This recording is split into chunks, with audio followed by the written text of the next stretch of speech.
Satu lagi serangan drone FPV Rusia yang sukses membuat seorang tentara Ukraina ambruk.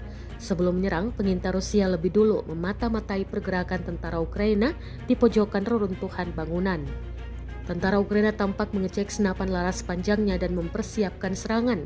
Namun, belum sempat beraksi, drone FPV lebih dulu menyerangnya. Rekamannya beredar di Telegram pada Minggu 15 September 2024.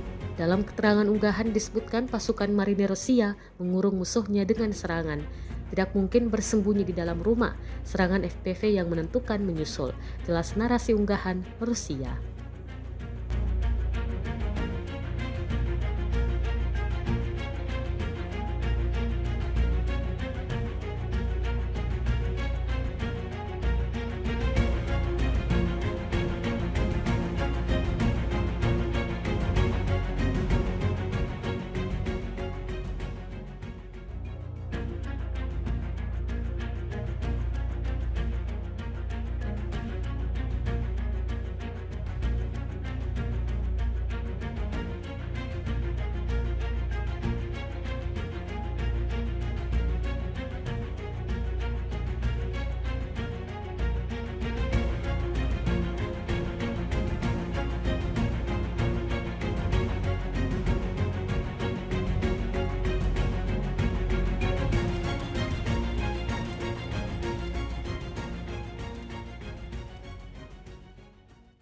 Download Tribun X sekarang, menghadirkan lokal menjadi Indonesia.